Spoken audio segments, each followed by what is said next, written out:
Down,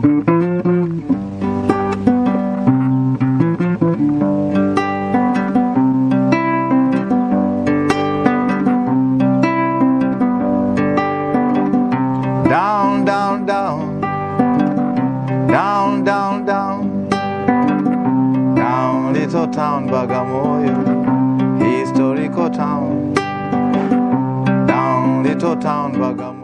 Hi, my name is Vitali, and today we are going to show you a view of Bagamoyo historical site. Historia ina nguvu mwaliwe, historia ina nguvu mwayego. Ingeja mito mikubwa na bahari zenye nguvu haziwezi kuifuta historia. The caravanserai is one of the places of memory in Bagamoyo, linked to the 19th century ivory and slave trade. It's a place where the name of the town was born. Its spot was the penultimate stop of the slave and ivory caravans that traveled on the foot all the way from Lake Tanganyika.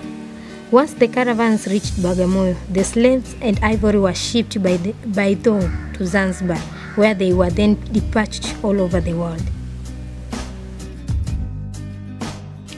The Catholic Museum of Bagamoyo is a historic landmark of the town that belongs to the Catholic Church and is located at the end of the Mango Drive in the northern part of the Tanzania town.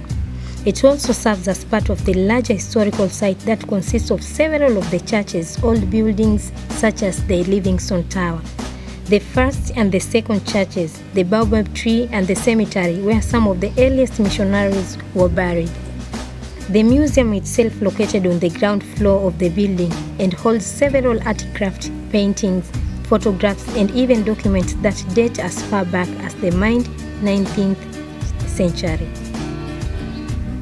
Some of these aircrafts were from German government of the time, some from the churches and some from the local slaves that went through the areas. At the buildings, rear and next to the dispensary is a baobab tree where Madame de Chavelier, a French nurse volunteering at the dispensary, tied her donkey using a steel chain. Over the years, the tree grew further to swallow the chain. In 2012, a further 34 chain rings were added to preserve the tree's history. This is the Kaole ruins. Kaole was among of the earliest coastal Swahili towns along the coast of the East Africa, which existed before the 9th century. But before the 9th century, this area it was inhabited by the Africans, who were Zaramo and Wakweri.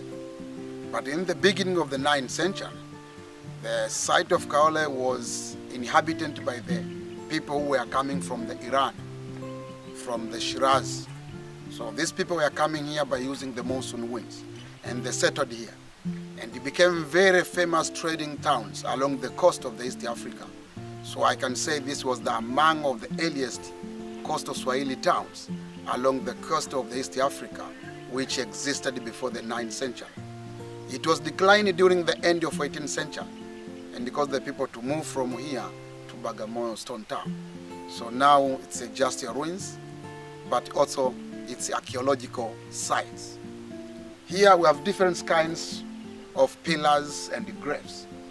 But one of the things we can see here, it was among of the earliest mosques along the coast of the East Africa, which was constructed during the 13th century.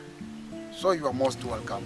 The old fort of Bagamoyo is the oldest of the many historic buildings that is located in the old town section of the town of Bagamoyo.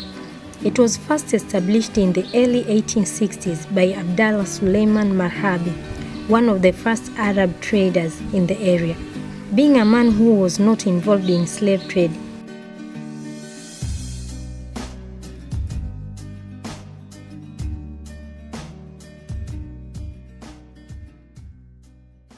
the stone town of Bagamoyo was the first capital of the Germans in East Africa. And this building you can see here, this was the first German state house which was built during the 19th century.